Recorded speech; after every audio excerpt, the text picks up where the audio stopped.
auditorium to fill. So we will wait 10 seconds or so for our audience to file in.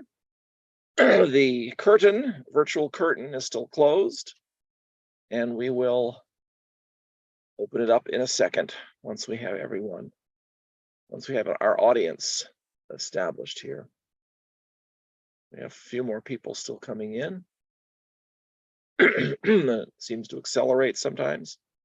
So I think perhaps now we can get started. Welcome everyone to the Wilmette Institute's regular webinar series, which has as its purpose to highlight the immense diversity of the Baha'i faith's teachings and the ways they contribute to the contemporary world, and particularly to the prevailing discourses of society. Today, as you can see, we will be having our second panel discussion based on a book edited by Dr. Mikhail Sergeev. You can see his picture there on the right. The title of the book was Religion and Science in the Globalized World, a collective monograph, published as part of the Global Faith book series, which is, I believe, the fourth volume in that series that Mikhail has edited. But before we continue that discussion, let me briefly mention something about the upcoming events that the Wilmette Institute has. Next Saturday, the 26th of, that's the next Saturday? No, 2 weeks. 2 weeks from now, we have a series of 3 webinars co-sponsored by the Baha'i Publishing Trust and featuring books that the Publishing Trust has recently released. Isu Mahajer's book, A Child in the Holy Land, Joel Nisen's book, Servant to the Servants, which is all about, his name will come to me eventually, a very, very prominent early believer. And then Michael Day will be talking about the point of Eteris, about Allah's tomb. So we have these 3 coming up on Saturday, August 26th at 11 a.m., 3 p.m., and 8 p.m. Eastern Time. In addition to that, the Wilmette Institute has 3 courses that start later on this month. Science, Religion, and the Baha'i Faith starts this Wednesday. The 7 Valleys and 4 Valleys through Creative Arts Expression start the Wednesday after that. And then finally, Operationalizing Moral Excellence in Business starts the last Wednesday of August. Now, let me move on to briefly, based on the request of the editor of the volume, briefly introduce Mikhail Sergeev, a good friend of mine who is a philosopher. He has his doctorate in philosophy from Temple University and teaches at the University of the Arts in Philadelphia. He's also the chair of the Wilmette Institute's Philosophy and Theology and Religion Department, and has contributed several courses for the Wilmette Institute on the subject of philosophy and theology. And we're delighted to have this continuing collaboration with Dr. Sergeev with this particular panel today. So I will now turn over the program to Mikhail, and he can introduce the panelists. Thank you, Mikhail, and thank you, panelists, for joining us today. Thank you. Thank you, Robert, for this introduction. Let me first introduce our esteemed panelists. We have today 3 participants. Harold Rosen, a community interfaith educator, Andres Elvira Espinoza, a freelance writer and independent scholar, and finally Vahid Ranjbar, a research physicist at Brookhaven National Laboratory. Welcome, our esteemed panelists. Before we go to our first presentation, let me say my usual speech about likes, subscriptions, etc. Now, please remember that this is a live stream, and those of you who are watching us on YouTube could write on YouTube chat on the right side of the video, and please ask questions, because after the presentations we are going to have a Q&A session. But if you do not want to ask questions, at least write something, because the more comments we have, the more people will watch our video. That's how the YouTube algorithm is working. So please write about yourself, about where you are watching us from, about your local Baha'i community. Please tell us about what topics you would like us to cover in our next panels. So whatever comes to your mind, as long as it is topic related and friendly, we will be welcome. The same applies to those of you who are watching us on Zoom. Please, questions, remarks, comments, discussion, etc., including personal revelations. So don't forget to like our program and to subscribe to the Wilmette Institute YouTube channel. And with this being said, let me introduce our first speaker, Harold Rosen. This is your turn. Please, you are very welcome. I'm delighted to be here, and Mikhail is going to help me with the slideshow. I'm very delighted to be part of this series because Mikhail Sergeev and Robert Stockman at Wilmette are among the people I admire the most. Glad I can make a contribution to this public discourse. My talk is on how we can all get along, a Bahá'í perspective on globalization. I think of globalization as the multifaceted process whereby contemporary life, marked by diffusion and commodities of ideas, is becoming standardized and universalized. Some of the globalization processes diminish local traditions and regional distinctions, threatening to bring a dominating materialistic world culture. So globalization needs a proper moral spiritual foundation, and the Baha'i faith provides this foundation. I think that this moral spiritual foundation provided by the Baha'i faith is the theme of the whole series that Misha has organized, Religion and Science in the Globalized World, each person taking a slightly different tack on it. Next slide, please. So the questions that are hovering above my presentation are: what light is cast by looking at humanity's diversity as belief spheres, religious, spiritual, and secular?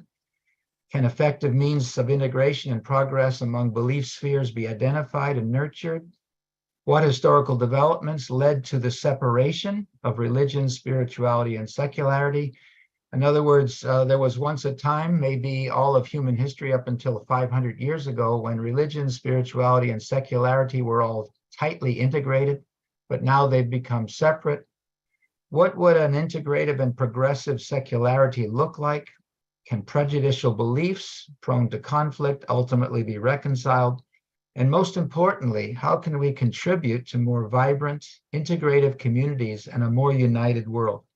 Next slide. So if we're going to visualize humanity's belief spheres as religious, spiritual, and secular, what do we mean by these terms? The religious sphere is humanity's relationship with divine power, awakening and nurturing the soul, bringing communion with transcendent realms. So religious people are those who focus on a particular founder or tradition, scripture, and authority structure. The spiritual sphere is humanity's sense of purpose and meaning connected with spirit, however that's conceived, experienced as inspiration and aspiration. So spiritual people focus on inner transformation, personal growth, harmonizing with ever-widening consciousness. By the secular sphere, I mean humanity's attention to practical needs of daily living, family life, work, etc. So secular people focus on functioning in the workaday world, especially its material aspects. And next slide, please. So we can take a better look at these three spheres, religious, spiritual, and secular, with a Venn diagram. There are some people who are religious, but neither spiritual nor secular. Some who are spiritual, but neither religious nor secular, and some who are exclusively secular, not religious or spiritual. I see all of those orientations or belief spheres to be a little bit problematic, if not very problematic, in terms of living together in one world. The three the three next orientations are more positive, being both religious and spiritual, section 4 in the Venn diagram, being both spiritual and secular, section 5 in the Venn diagram, and being both religious and secular. These are three groups that integrate at least two of the spheres. And then you have the unity builders, section 7 in the Venn diagram, which are religious, secular, and spiritual, establishing ever wider respect and cooperation, integrating all three spheres. I like to believe Baha'is are in that sphere, maybe indigenous people, people who work in the interfaith cooperation domain. Next slide, please. Now here I want to touch quickly on 5 attitudes you can take toward people in other belief systems. Exclusivism is the view that my view is the only true one. Inclusivism says my view contains the truth of all others. Pluralism, it says each view has its own respectable truth and value. These are the 3 common views that have been identified for those who engage in interfaith dialogue. I would also add universalism, the view that all views reflect a common source. And then a 5th view, progressivism, our common source guides us anew and advancement is inevitable. I think Baha'is try to take this 5th attitude, progressivism. Now, next slide, please. Here I want to describe progressive revelation briefly. I think Andres and Vahid are going into much more detail about progressive revelation and applying it to the history of physics as well. But progressive revelation, I believe, is a whole new paradigm for looking at belief systems and world history as a whole. When a major portion of humanity needs a new religion, when previous ones lost their potency and guiding power, when decline and corruption become dominant, then God sends a new revealer. So each revelation is progressive, elevating humanity and propelling us forward after declines. Progressive revelation shows and assumes that all religions are essentially one, having come from the same divine source, with differences being due to varying cultural and historical settings. The founders of major religions and civilizations, Moses, Zoroaster, Krishna, Buddha, Christ, Muhammad, and Bahá'u'lláh, were united in spiritual station and divine wisdom so that they are prophetically linked agents of a single providential plan.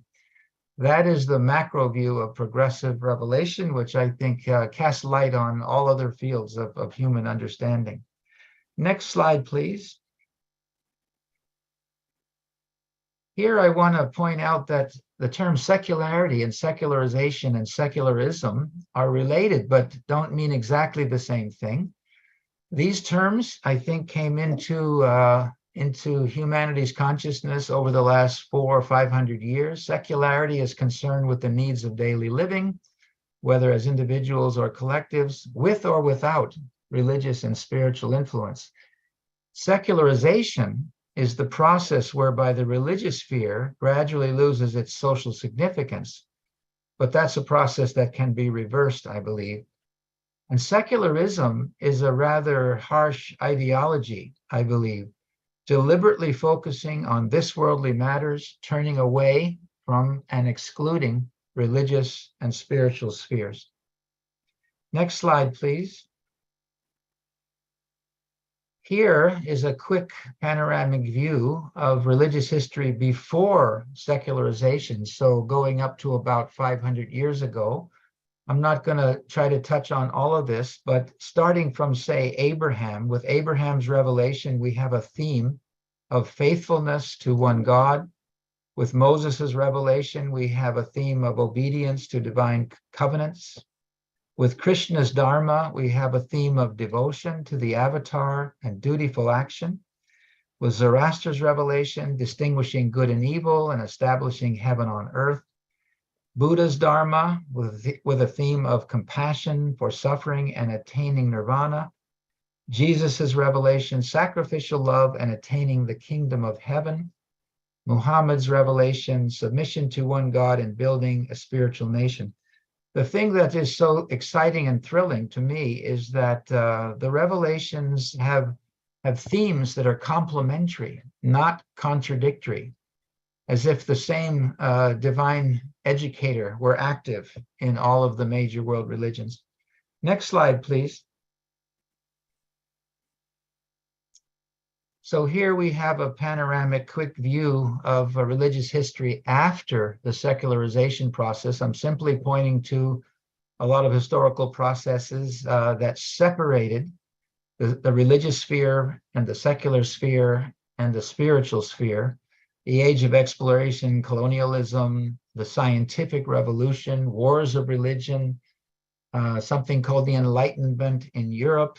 All of that led to increasing secularization in the West. In the middle of the 16th, 17th, 19th, and 20th centuries, we have Baha'u'llah's revelation with a theme of the unity of God, religion, and humanity. So the Baha'i faith then is a countervailing force to the separation of the secular, the spiritual, and the religious. I point here quickly to the 19th and 20th centuries as a time when social and political influence sharply declined. The declining influence of the great powers, World War I, World War II, the rise and fall of ideologies, etc., along with globalization, both material and spiritual globalization, and increasing global interdependence. Next slide, please. Here's just another quick look back at how did secularity get separated from the religious and the spiritual sphere. And I'm pointing to some of the factors: Islamic learning centers, the collapse of Constantinople, economic developments in Europe, printing and books, government-supported exploration of the world, independence of Italian cities, Renaissance patrons of arts and learning, creative and disciplined individuals like Leonardo da Vinci, etc., Michelangelo, the reemergence of esoteric spirituality in the 1600s, religious abuses and challenges to church authority and reform, and government-sponsored science. All of these are very important in building secularization processes and separating the secular, the spiritual, and the religious. Next slide, please. And here I want to look at an expansive concept of secularity. This would include family and community relations, work and economics, education and avocation, arts, recreation, justice, law, security and order in the world, etc. And these domains cannot be ignored by religious and spiritual spheres, I believe. They're all needed for a whole society. So it's very important to realize that high-minded citizenship is integral to religious and spiritual life.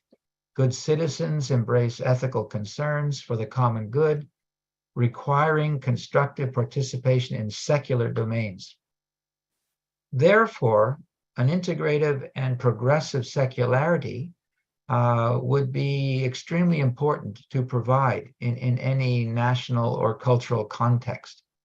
And the Baha'i faith is very much an advocate of integrating spirituality of this kind with the religious and the spiritual spheres. Next slide, please. This slide grows from my experience as an interfaith educator involved with different groups. I've seen that there's progress from conflict brought about by tolerance. So we do need tolerance to overcome conflict, but better than tolerance is acceptance, and better than that is respect, better than that is understanding, better than these attitudes are cooperation and unity building. I try to provide a quick definition. Tolerance is a situational virtue, a major step forward when there are hostilities between belief spheres, and there are people and values around us that feel difficult to accept. But we must move beyond tolerance to acceptance, and beyond acceptance to respect, understanding, cooperation, and ultimately unity building establishing together a better community, society, and world in accord with divine guidance. Next slide, please.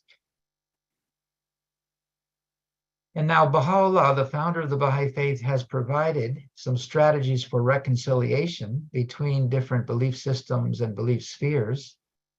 Here's a quote from Baha'u'lláh: "The purpose of religion is to establish unity and concord amongst peoples of the world. Make it not the cause of dissension and strife."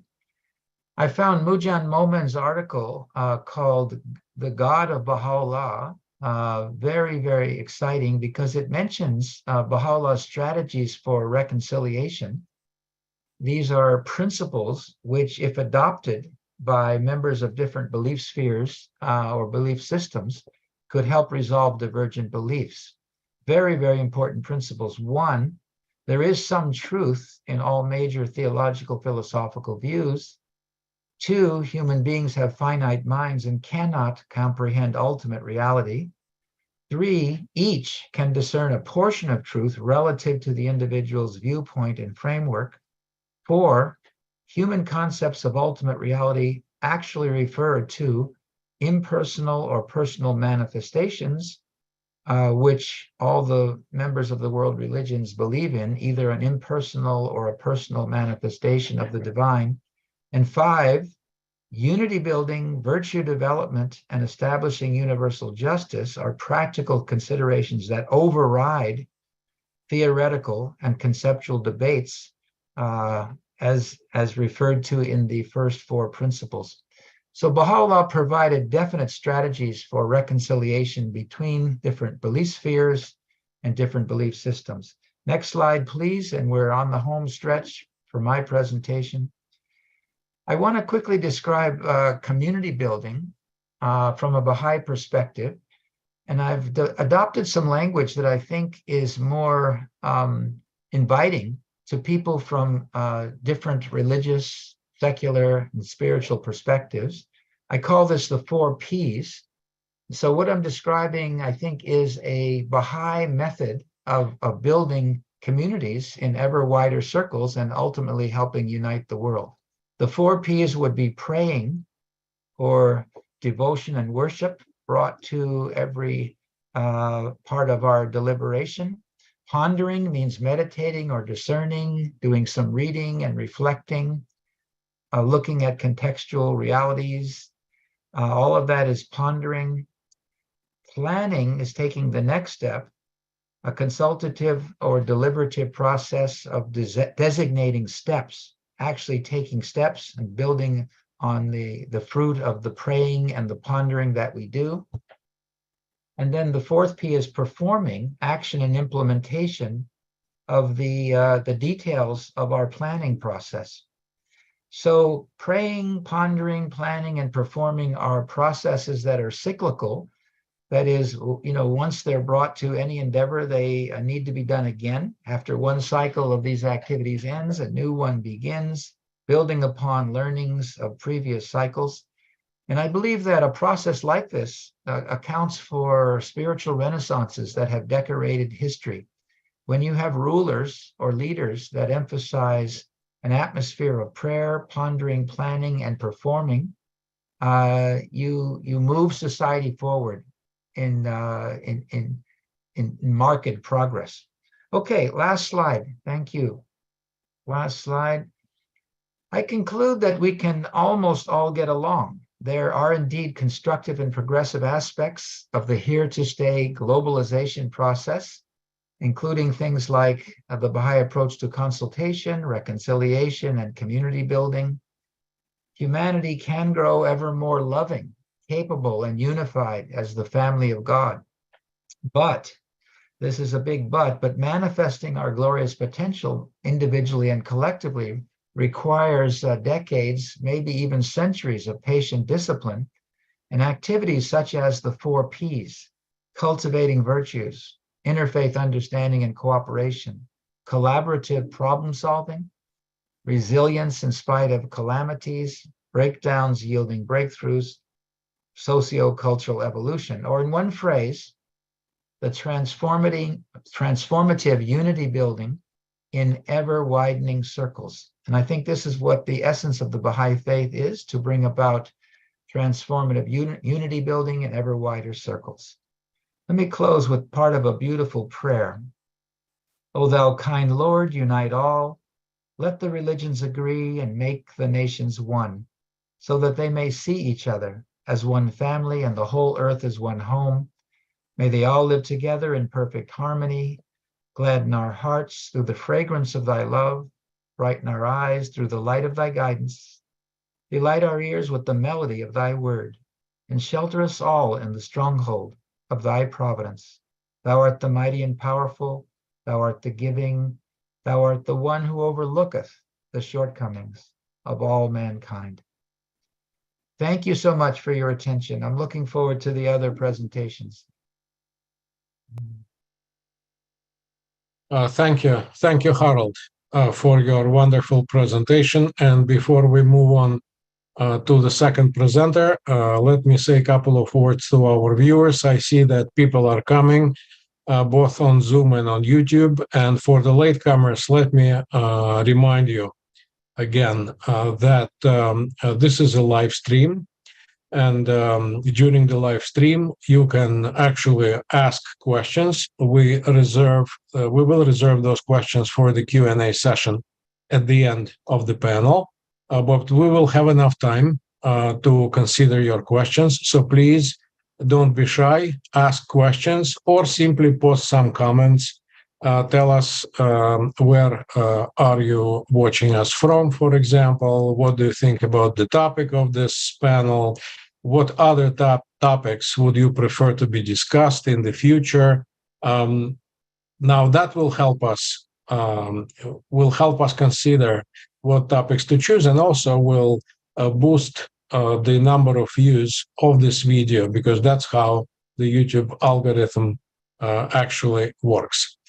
With that said, let me give the word to our second presenter, Andres Elvira Espinoza, and let's delve deeper into the topic of progressive revelation.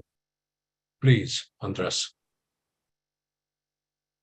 Well, thank you very much, Mikhail, for putting this entire project together, and to all of my my colleagues here today, and also to my entire teaching team at the upcoming Science, Religion, and the Baha'i Faith course, without whom these ideas probably would never have taken shape.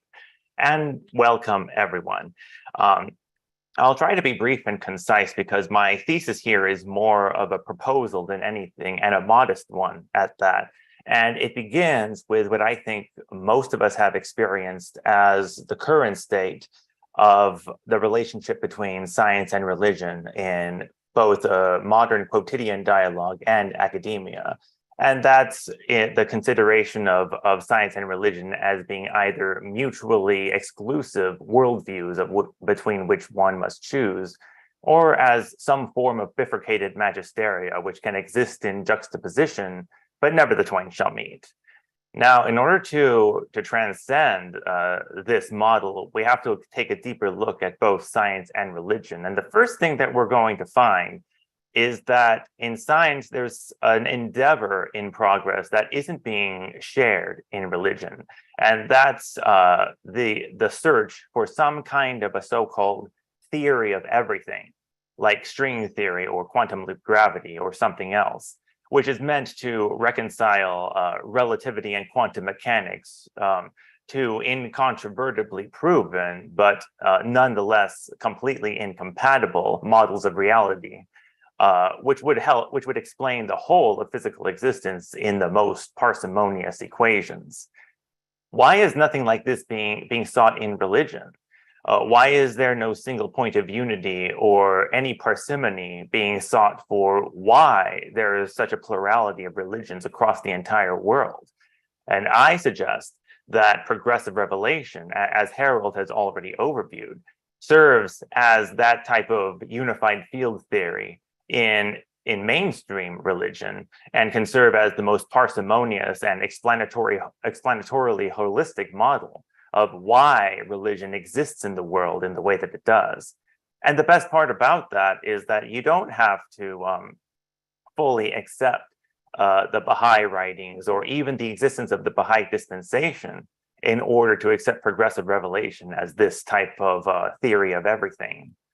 Now, in order to understand how we get to this point, we first have to delve a little deeper into the very notion of science itself, which tends to be characterized more as an objective methodology than a worldview that pertains to no subjective output. Of course, this perspective is quickly becoming supplanted, first of all, due to the fact that the recognition that in order to both perform and accept the conclusions of experiment, you have to accept certain things about the world as being true, such as that the world exists and that you can actually discover true things about it, which of course precludes any kind of postmodernist conceptions of absolute relativism or total skepticism. And second, in the history of science, we see an ongoing progression of increasingly and iteratively more refined and parsimonious collections of theory and models and underlying unspoken assumptions about the things that are true about reality, governing the way that we construct theory.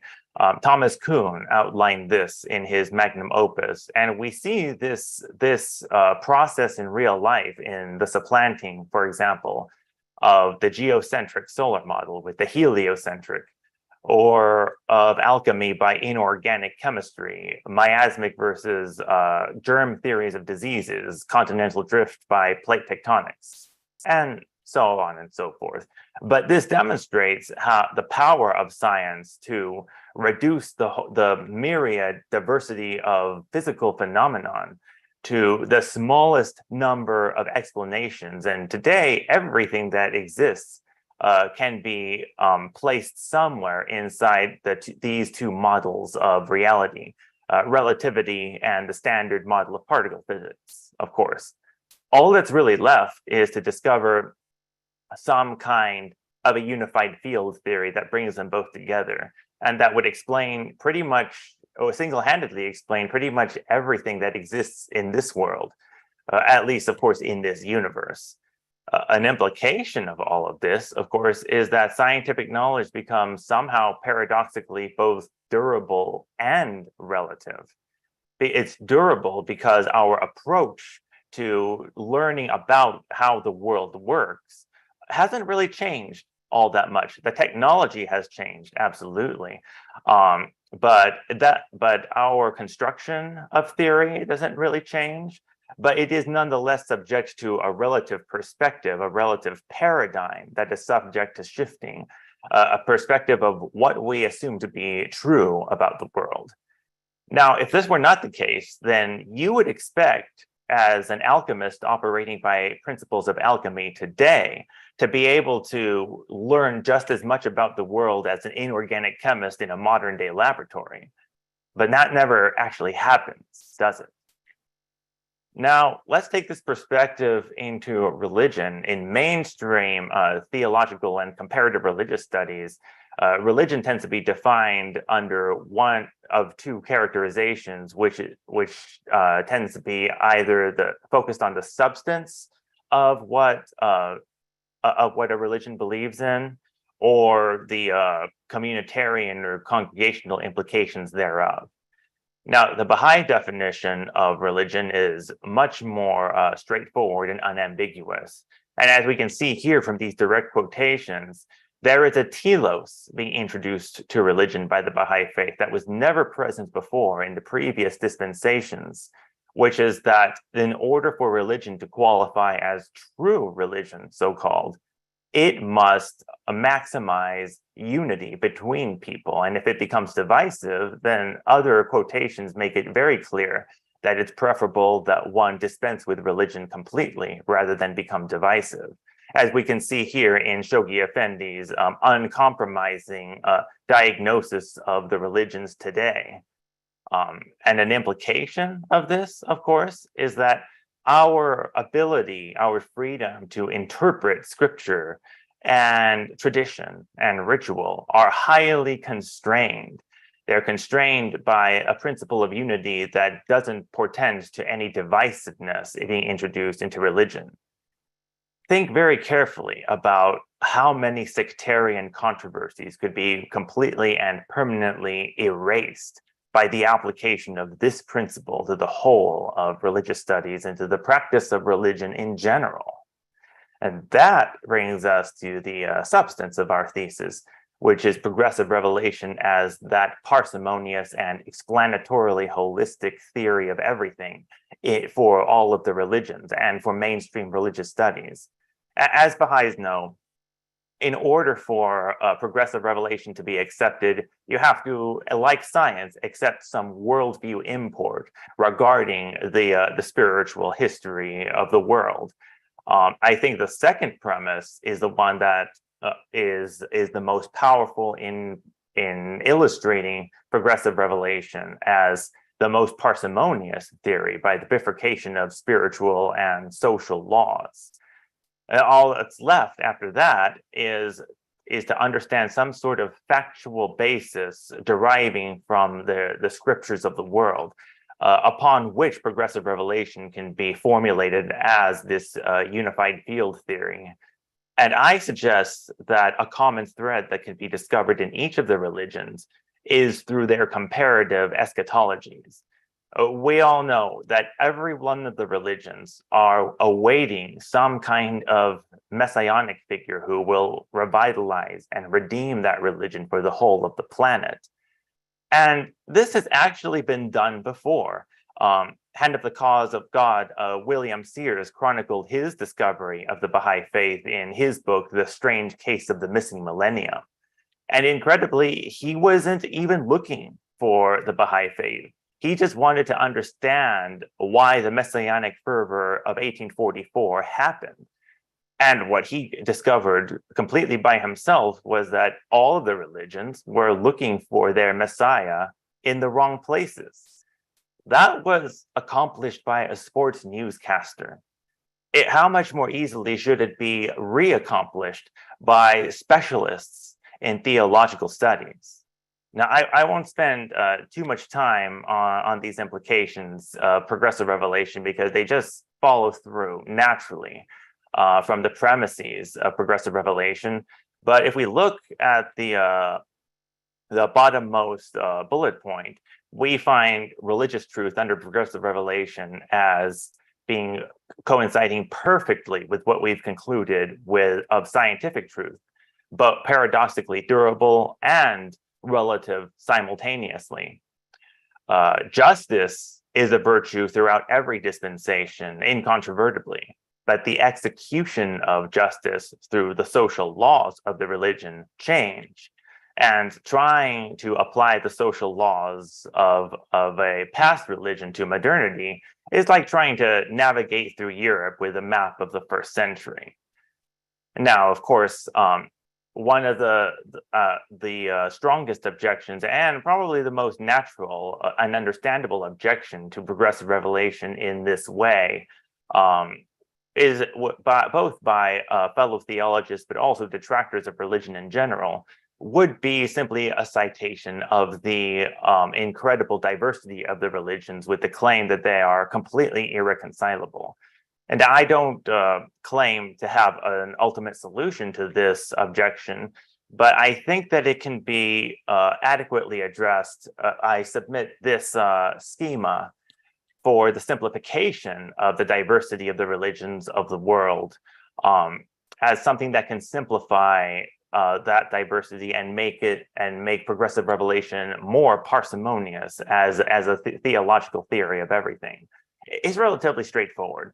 The first order of variations are all those differences that were present from the onset of a religion, which we as Baha'is would recognize as the relative social laws that are specific to time and place of the dispensation. The second and the third are of everything that came after. Now, it could be anything that just naturally arose as a religion outgrew its own dispensation. But then, of course, there are those third orders of variations, which I think everyone is in some way familiar with. And those are purely artificial practices that come out of the human control of the religion, and almost always from some kind of clerical body in that religion. Those necessitate no further commentary, and the writings have no shortage of condemnation to their practice.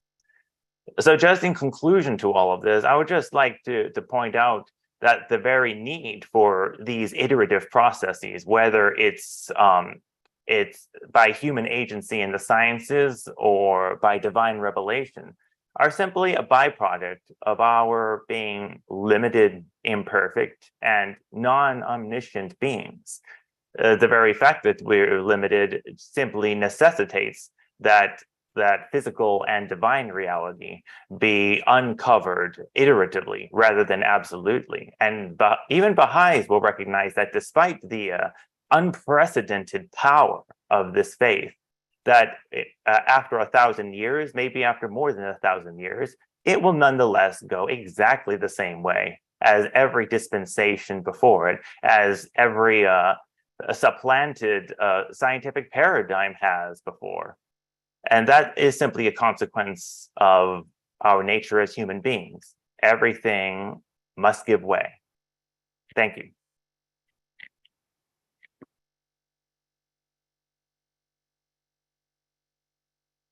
Thank you, Andres, for your excellent presentation. I will not spend much time talking to our viewers about posting questions and comments. I think they know what to do. Now we are moving to our third and final presentation, and we are moving to what is for me hardcore science. We are moving to modern physics, Plato, and Bahá'u'lláh. Vahid Ranjbar, this is your turn. All right, thank you so much for the invitation to talk at this panel, and and the Wilmette Institute. So the title of my section of this book is Plato, Modern Physics, and Bahá'u'lláh. And basically, what you find, I think, when you start to dig into a little bit of the revelation of Bahá'u'lláh, is some very interesting discussions of philosophy and in particularly Platonism. One of the most, I find, one of the most interesting passages comes from the Tablet of Wisdom, where Baha'u'lláh is discussing Socrates and really gives him quite a lot of praise in his understanding. And I just like to quote from this here. He explains, "What a penetrating vision into philosophy this eminent man had. He is the most distinguished of all philosophers. He it is who perceived a unique, a tempered, and pervasive nature in things, bearing the closest likeness to the human spirit. He discovered this nature to be distinct from the substance of things in their refined form. He hath a special pronouncement on this weighty theme. Wert thou to ask from the worldly wise of this generation about this exposition, thou wouldest witness their incapacity to grasp it." And this, keep in mind, was written approximately around 1873. So this kind of gives you the historical kind of what time period this was relative to what was going on in the world. So as probably many of you may know, Socrates is one of the main protagonists of Plato's discourses. So often it's, scholars find it's difficult to disentangle what are Plato's ideas and what are Socrates' ideas. And outside of their ideas and discussions of political philosophy, Plato was also concerned with what is termed now the theory of forms. And it is this idea which I'm guessing, or it seems to me, is what Baha'u'lláh is attributing to Socrates. In fact, Plato's dialogue in the Parmenides also seems to attribute this to Socrates as well. So, but it's interesting that Baha'u'llah's appreciation really seems to go much, much further than I would, or I think any scholar would understand of Plato's theory. So what is this theory of forms, or this idea? So kind of a quick thumbnail sketch here. So the theory of forms or ideas is that was put forward in the dialogues here, is that there exist these non-physical forms or ideas, and that they are the most accurate form of reality. And these forms are often put forth as models, paradigms, archetypes is another word that's used, and that the physical world that we see around us are some sort of really kind of poor copies of these models. An allegory that's used in the Plato's Republic is that of the cave. And what he imagines here, Plato talks about how, if you imagine that there's a group of prisoners who are trapped deep underground, you can kind of see it kind of represented by different authors here. You have a bunch of prisoners who are trapped deep underground. Their necks are chained, and they've been raised basically in this position.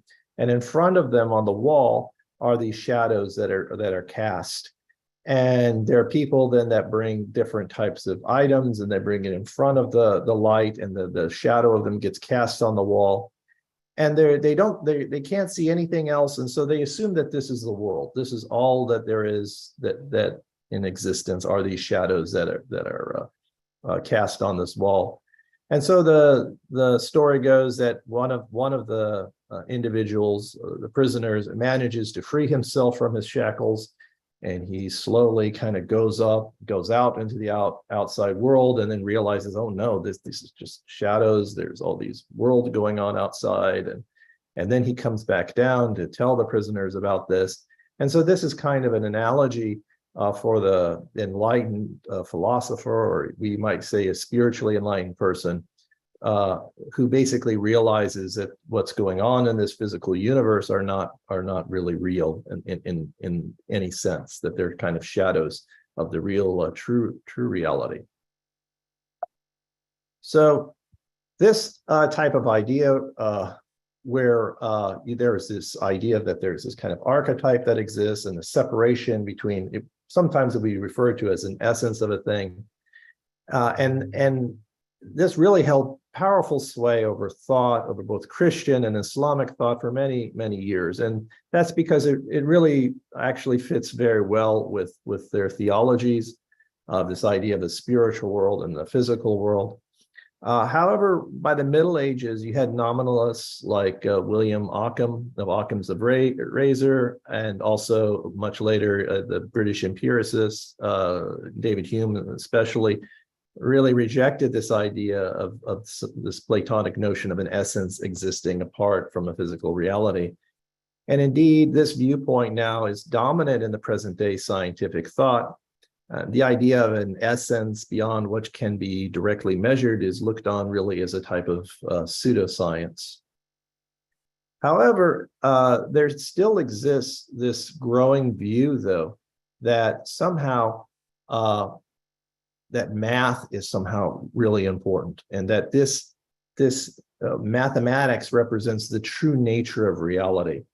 And when carefully examined, this really amounts to what is a new type of neo-Pythagorean philosophy.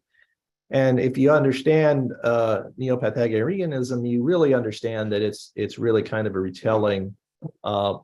Plato's theory of forms can really be understood as a kind of geometrization of these Pythagorean ideas. And this new way of kind of thinking about math, in quite a radical way, was really, I think you can trace it to the introduction of the quantum wave equation by Schrödinger and the matrix representation by Heisenberg around the middle of the 1920s. And these ideas have also now been reinforced with the merging of thermodynamics and information theory.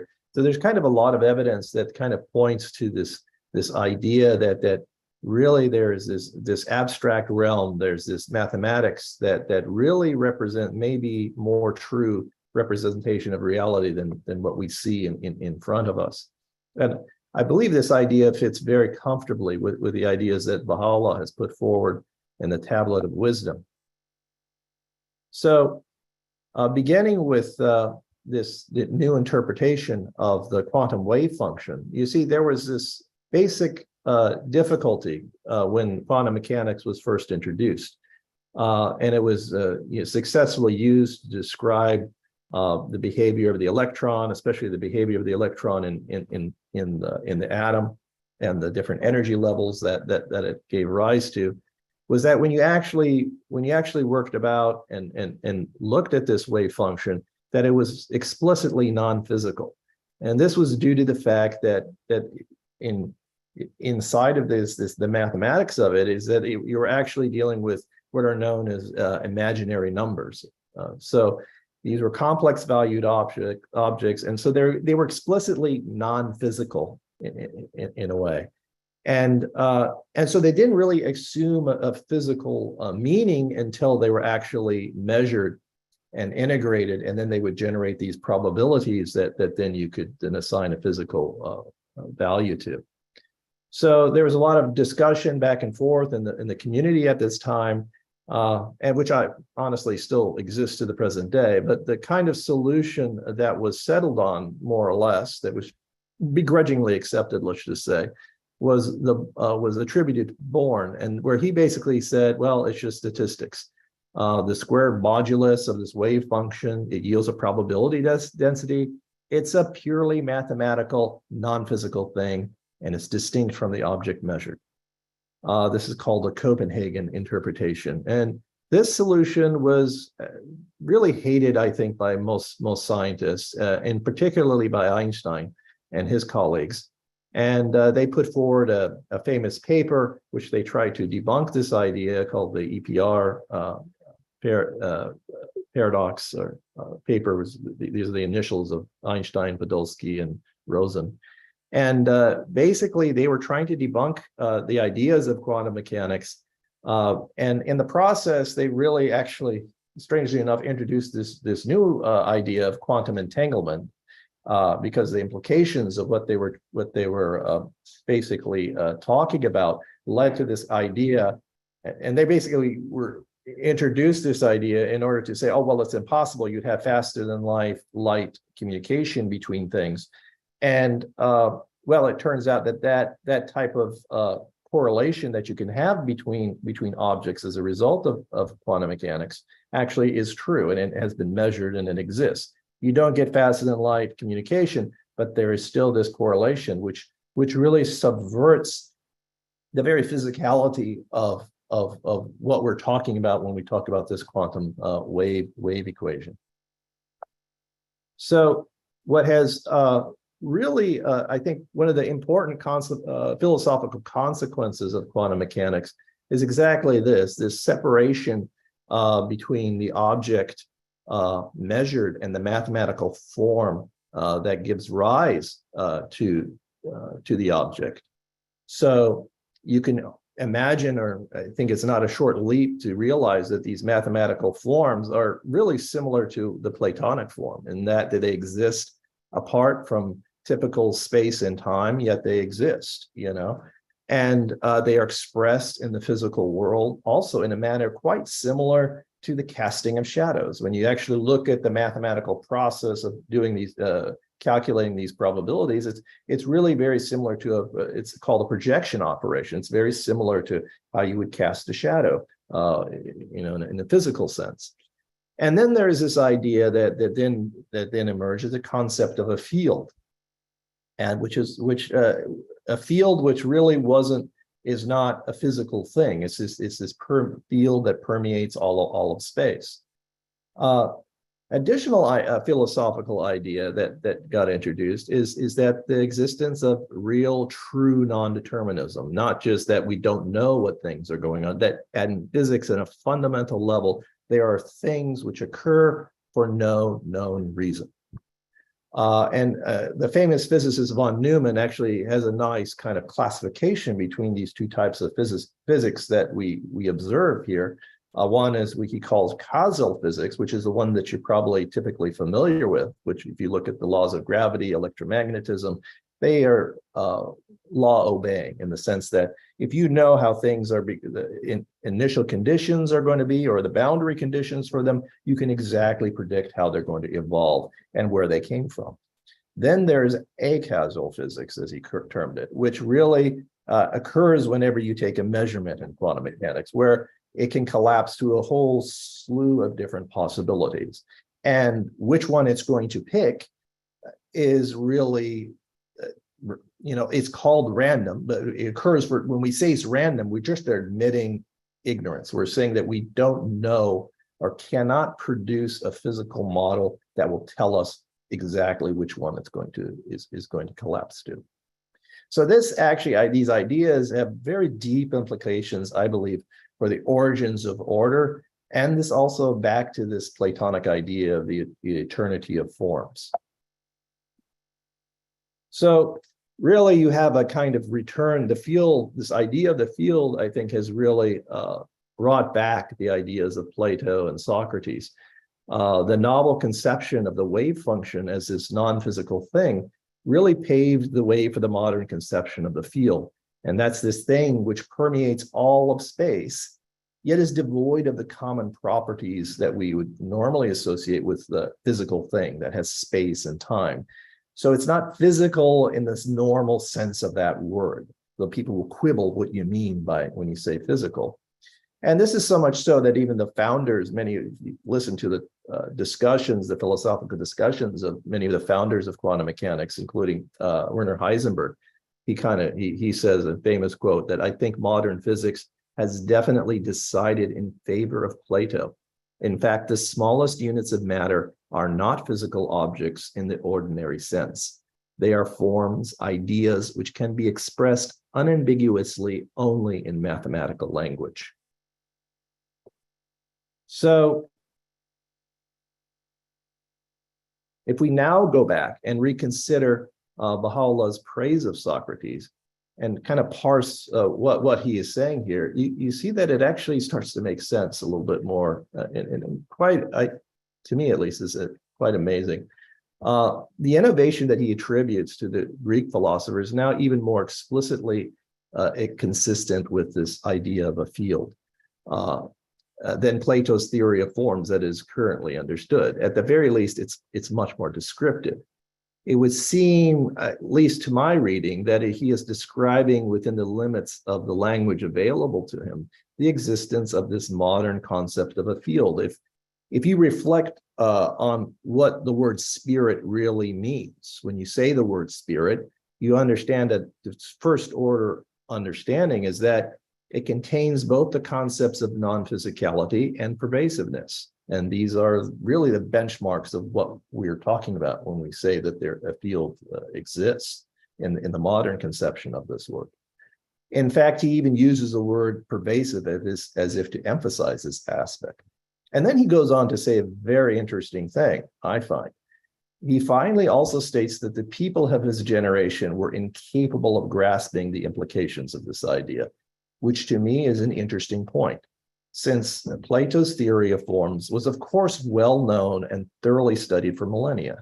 One could understand such a statement in light of the fact of what would come 50 years later with the discoveries in modern physics.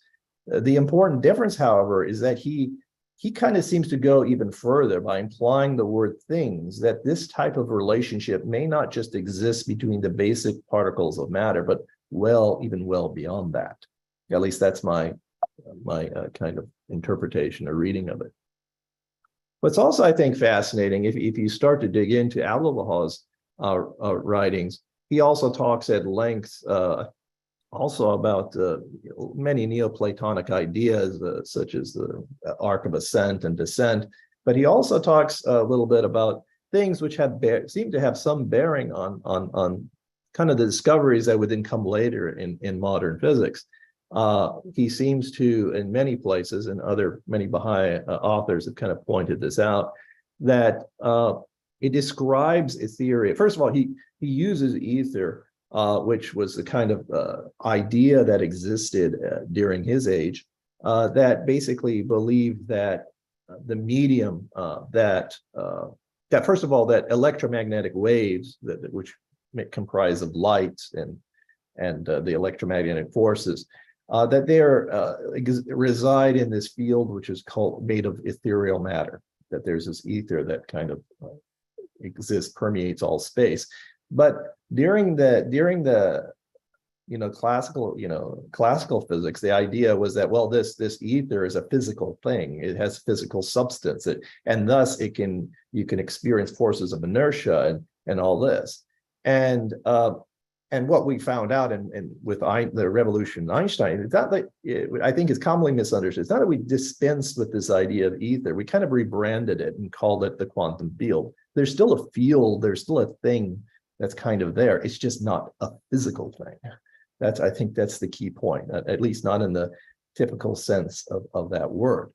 And it seems like Abdu'l-Baha is maybe foreshadowing this when he says ethereal matter, the forces of which are said to physics to be heat, light, electricity, and magnetism, is an intellectual reality and not a sensible one. He also goes on and says some other quite interesting things. He talks about, he says, divine and all-encompassing wisdom hath ordained that motion be an inseparable concomitant of existence.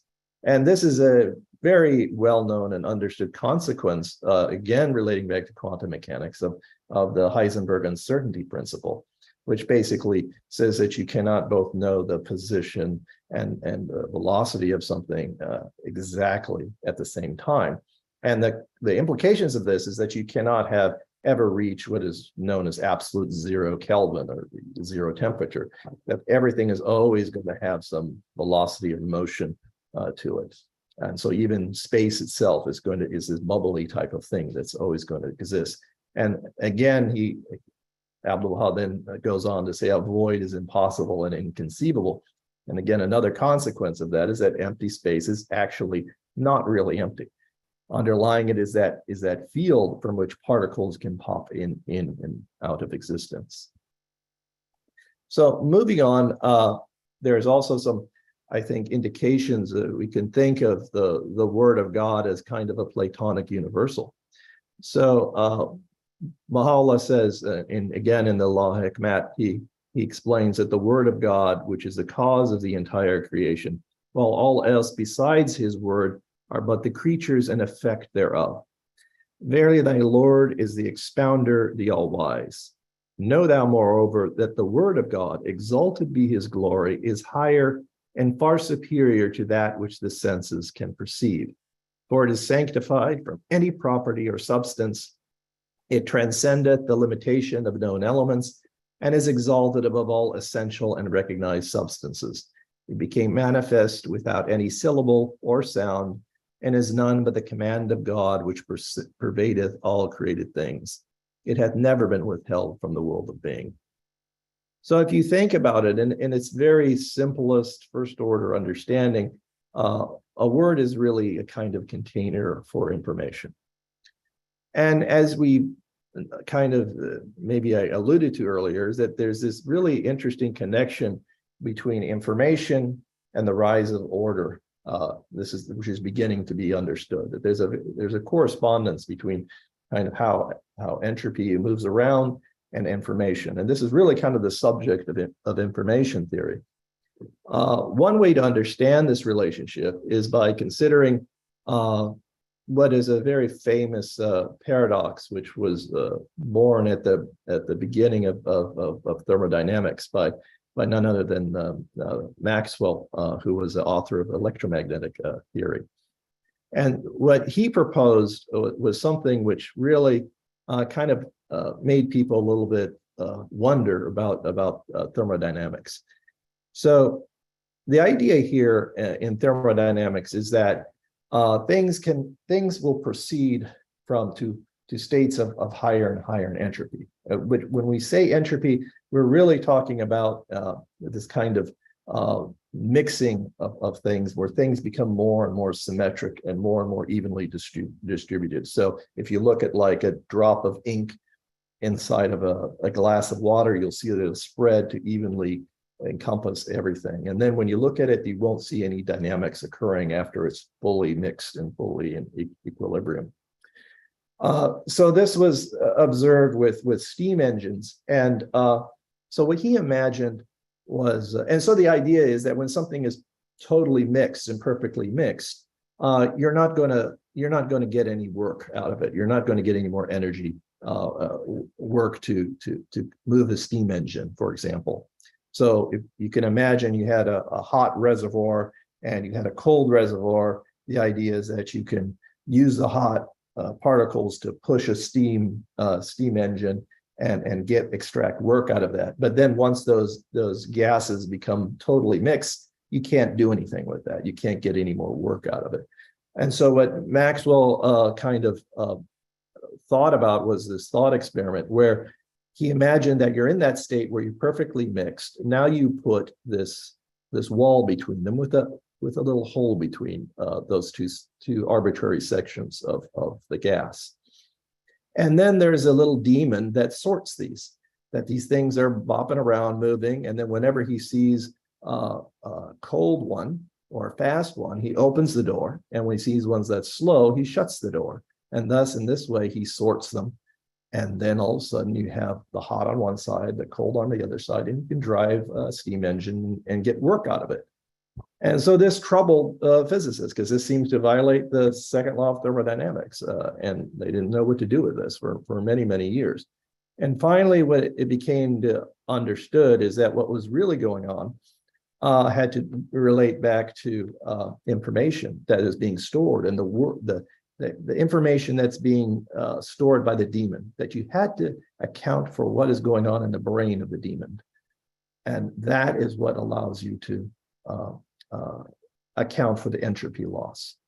And that's known as Landauer's principle. I'm not going to go too much on this because I think I'm running out of time here. But I think that the upshot of this is that basically that which really links information with the emergence of life and living things and evolution, is that many people have postulated that the better system becomes at modeling the world around them. That is, the better they are at obtaining this semantic information, the more chance of survival they have. And this is what drives evolution. And in fact, you can see human science as really the apex of this process, because what do we do when we're doing in science? We're building models which predict the outcome much, much better than chance. And the better our models are at making predictions, the better that's the one we're going to adopt.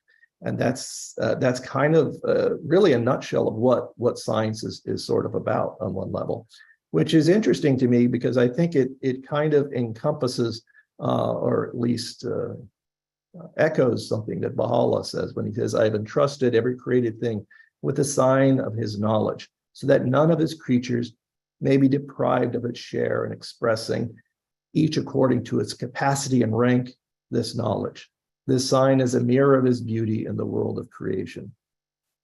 And dost thou reckon thyself a puny form when within thee the universe is folded?"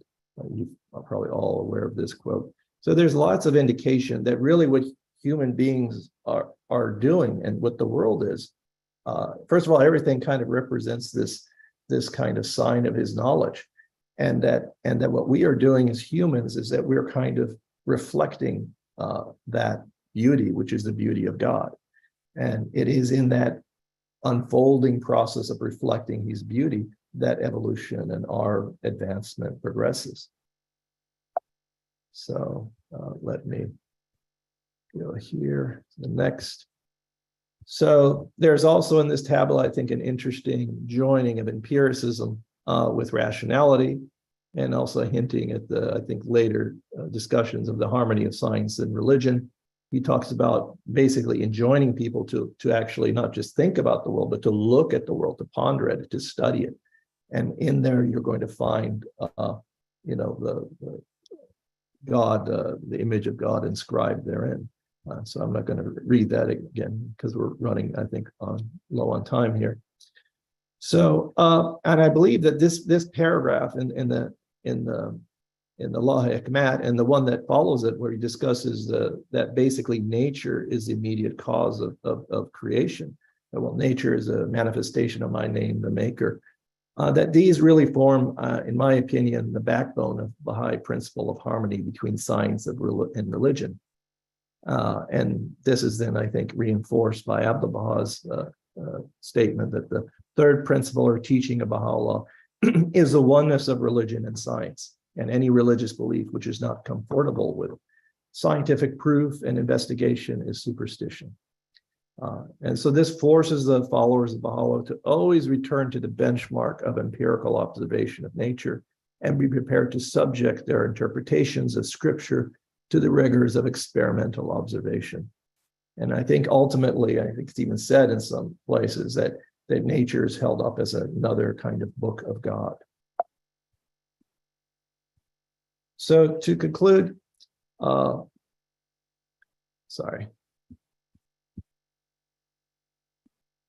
modern physics appears to have come full circle and returned to something which is surprisingly close to what Plato has described. We talk about quantum field theory and information and thermodynamics. This affirmation of Plato, I believe, is prefigured by Baha'u'lláh about 150 years ago in surprisingly descriptive detail.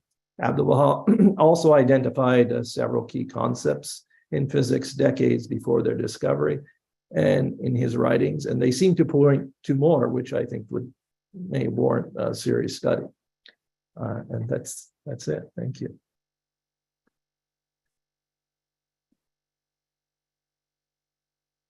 Thank you. Thank you very much, Vahid, for your excellent presentation. And thank you all our participants for their presentations in this panel. Look, we are running out of time.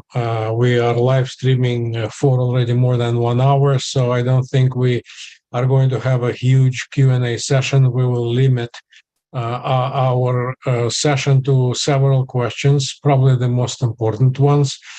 Let me first say that people from all over the world are watching us now. I see Canada, I see Zimbabwe, United States, Ethiopia, I see Iraq,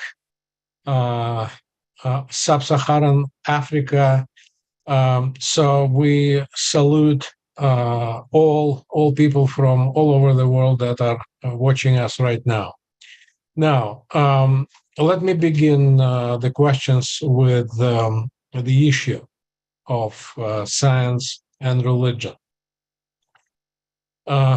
So one viewer writes to us, Badi, I do not see his full name. Thank you for holding these webinars, he writes. But I think there is a misunderstanding in the principle of harmony of religion and science. Your assumption is that all of us, including the speakers, understood this principle, but I think we need to first clarify what does this principle exactly mean, because it seems to me there is a major misunderstanding here. So this is a very general question, and let me add my comment to this. I'm not a scientist, I'm a historian of religion, but I know that religion, although it develops progressively not in the same way as at least classical science did progress. Because in classical science, the progress is linear. When you discover something, this new discovery adds to the knowledge, and the scientific knowledge is universal. So it is a linear development. As for religion, it does progress, but it progresses in a very different way. For example, if you compare Judaism, Christianity, and Islam, you will see that Judaism, the Jewish religion, had one target group. And the purpose was for this target group to survive during thousands of years. And therefore, this group was told not to get married to the foreigners. The many of the commandments of Judaism wouldn't seem progressive, let's say, to Christianity and to Islam, yet they were very progressive for this specific group.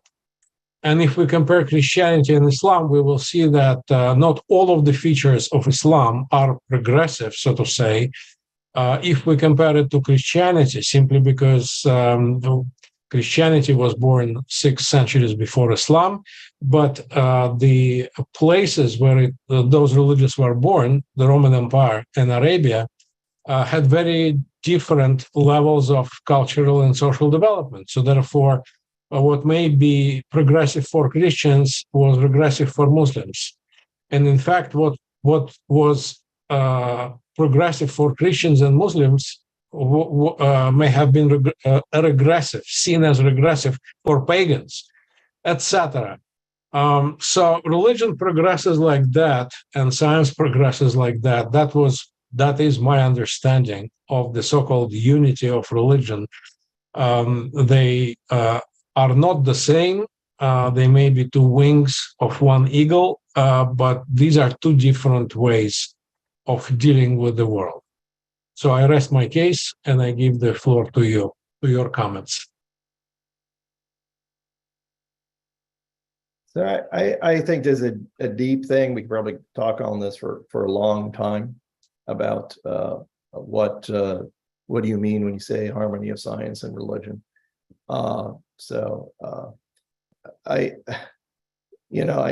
think, in the Baha'i faith, we don't have clergy, we don't have, so I think we should probably leave it to each of us to kind of make our conclusions of what is implied by that. You could read what Abdul Baha has said, and he's pretty categorical on avoiding superstition and these kind of things. Obviously, I think science is not a homogeneous thing. When you say it's I always find it problematic when they say science teaches it. No, there's many scientists, and then there's a consensus, and that consensus can change. And I think the most you can say is what science is doing is we develop models which do a good job of making predictions, and those models will be updated invariably, and that's it. But we know they're good because they make these predictions, and we can show they make these predictions, and they beat every other model, and so that's the one we're using. But that doesn't mean it's never going to change. I would add the comment that the complementarity of religion and science might be a better term than the harmony, in the sense that complementarity implies that things are a little bit different. Religion is addressing the moral, spiritual universe. Science is addressing the physical universe.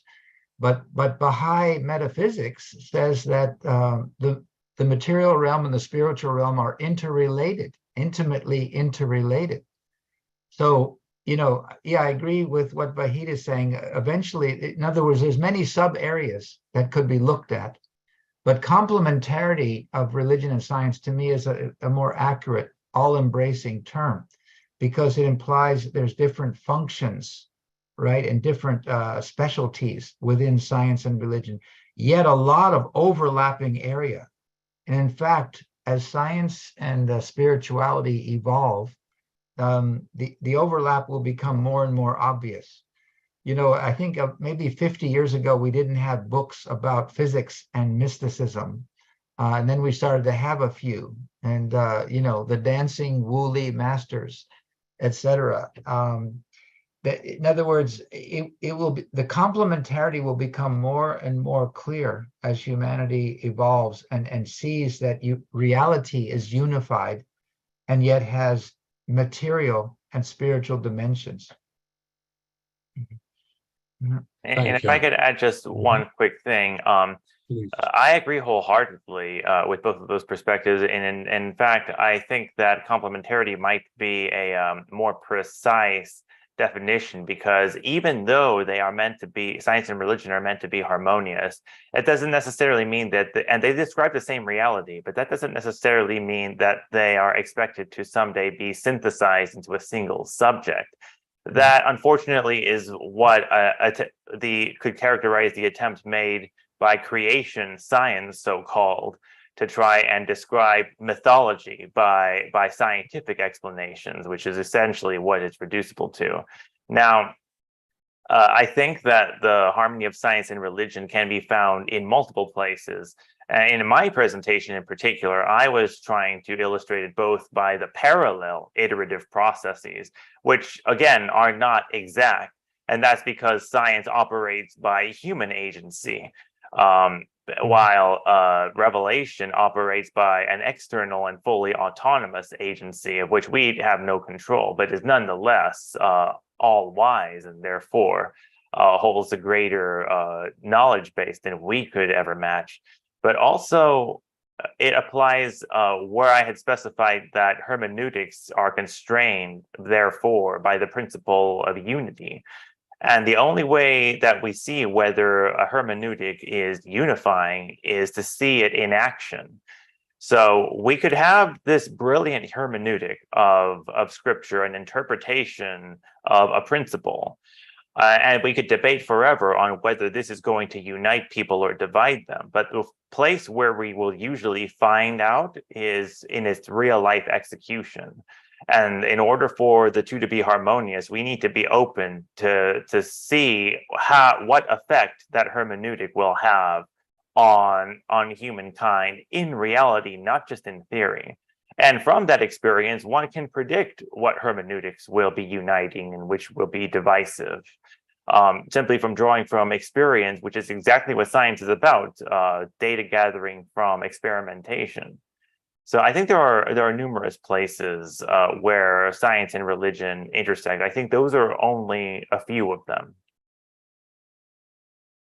Thank you. Let me close with another question from Stephen Freiberg. Does Baha'u'lláh say that there are laws of nature responsible for created things, or are they consequences of God's creative powers as observed by us? Anyone would like to comment? Could you repeat that? I'm trying Yes, to get my head yes. around what he's trying to say there. So does Baha'u'lláh say that there are laws of nature responsible for created things, or are they, I assume, the laws of nature, consequences of God's creative powers as observed by us? Yeah, I don't see it. So, I think so go ahead. Go ahead. I was just saying, I think what the question is trying to ask is whether nature is real, or is it just an illusion from, in our perspective, of God creating? It's like what you were talking about, Vahid, how people thought that quantum mechanics was just so bizarre that it could only be illusory and was only evidence of some kind of underlying physical laws that were much more relativistic, and quantum mechanics were just illusions. And I think the question being asked here is similar to that. Yeah, I would agree. I also understand this question in the same way. In other words, are laws of nature real, objective, so to say, or are they simply the way we perceive the world? And the world is actually very different from what we perceive. It's like the standard philosophical question: is sugar sweet? We all say that it is sweet because when we taste it, it's sweet, but it's sweet not because the sugar is sweet, but because the brain is wired so that we taste it as sweet. And when we have a flu and we taste sugar, it may not be sweet, it may not have any taste whatsoever, or it may seem sour. So if we kind of expand this idea to the laws of nature, are the laws of nature, part of the world, the objective world beyond us, or are the laws of nature simply the way we perceive nature? Can I jump in quickly? Sure. Metaphysics is one of my favorite topics.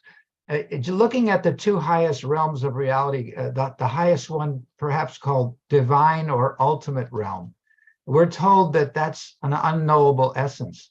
But right below that realm is like an emanated, ordained realm, which could be called the Word of God or the Holy Spirit or wisdom or logos or order or form and mathematics, ideas and archetypes. So, or you know, some people want to put nature up there, capital N. So I think that partly Stephen's question is a little bit semantic. Where do you, how do you I understand the second realm below the divine essence as the source of law, the shaping power of the universe. That would include, you know, things that are common to both religion and science. But just sticking with science, it would include laws, patterns, shaping forces. I think they're real, but human beings, our minds are finite, so we have to get closer and closer to that real pattern or law or formulation. And we make progress in science, you know, improving our understanding of that law, capital L, or order, capital O, or form, capital F. We can make progress, and we can do so with both science and religion, especially when they cooperate at high levels. But I think there's a semantic dimension to Stephen's question, you know, and that I would just lean towards saying, yes, the laws of nature are real, and our understanding of them can grow indefinitely toward that the emanated level of reality, ultimately.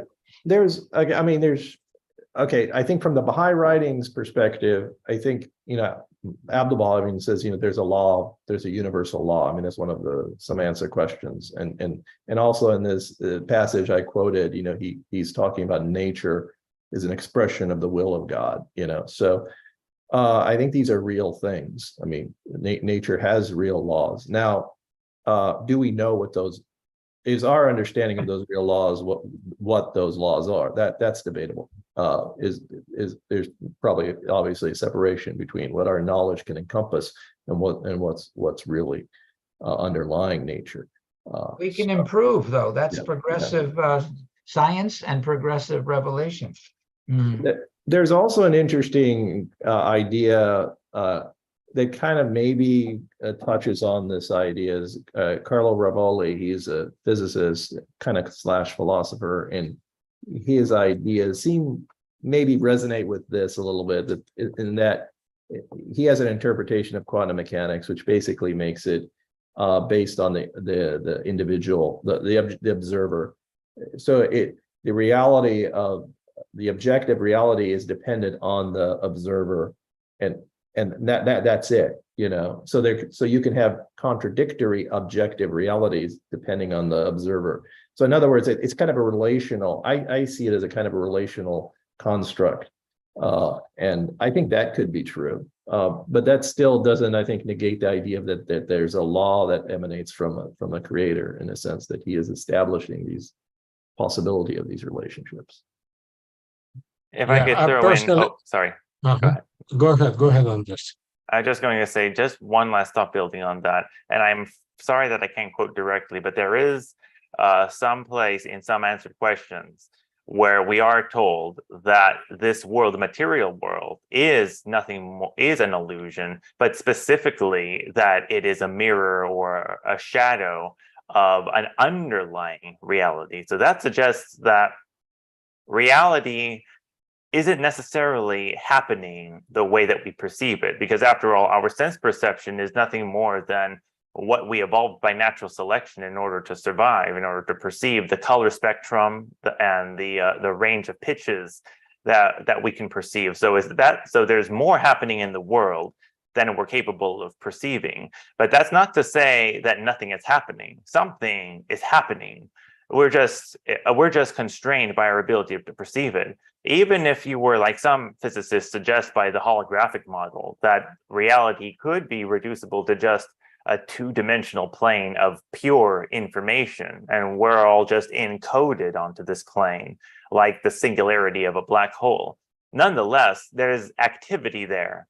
There is something happening in that information, which causes us to perceive an occurrence in the world.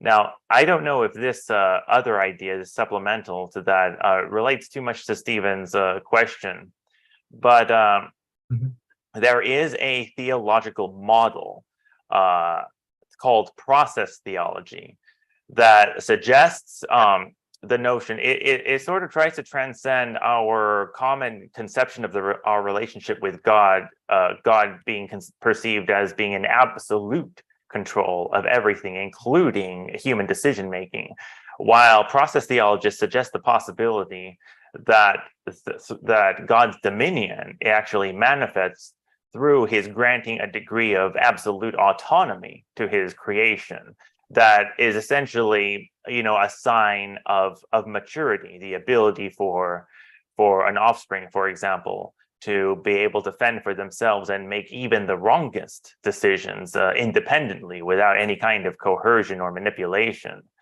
So I don't know if that relates too much to Stephen's question, but I think it has some implications for whether the laws of nature could be considered to a certain degree, independent of any kind of interventionist model of God. You would think that if God was truly all-powerful and all-knowing, that he would be able to create a universe that could operate by itself without his having to constantly bend down and manipulate things into the way he wanted them to. Whereas in process theology, there's a suggestion that everything that could potentially happen was already there from the onset, which makes interventionism a bit redundant. Well, I can read the answer by Stephen, the response. He says, thanks, brilliant. So I think you've done well, guys. I cannot say it for myself because I have no idea about science. And but philosophically speaking, I would call Vahid's position, he calls it relational. I would call it perspectival. It's perspectivism. As Abdul Baha says in various places, that humans are limited by their reason and by their sense perception, and we could study the lower part of creation, but we cannot actually see or hear or sense the higher realms of creation, but these realms and our realm are actually the same. So the material world and the spiritual world is the same world. They are here and there. So they are here now, but we simply have no way of, detecting them. Anyway, let me finish by reading some of the comments from our viewers. Isteina writes, thank you. Kimberly, today's topic is wonderful. Victoria, wonderful presentations. Many thanks. Kebed, thank you very much for sharing lots of insights and understanding. Lori writes, thank you so much from Washington. So let me join our viewers and thank you, our presenters, for such wonderful presentations. Thank you, guys. And I think with that, we are closing. Definitely. I must say, I rarely see such a fascinating set of presentations. I'm going to be thinking about Vahid's in particular for a long time, with his comments about the connections between physics and Plato, which are really, really very interesting. And Harold, your 4 Ps resemble the study, consultation, action, reflection almost exactly that people are talking about a lot right now. And thank you very much also, Andres, for all of your thoughts about the connections between progressive revelation and sort of the physics side of things. I think it's a very fruitful way of thinking about the topic. Thank you, all of you, and thank you, Mikhail, for putting this together. And I definitely want to thank our audience today for joining the Wilmette Institute's webinar series. We hope that you've enjoyed the program and will take insights from it into your life and to discourse with others. Please tell others about our series so they can benefit from our amazing array of subjects. We hope to see you again soon. Goodbye.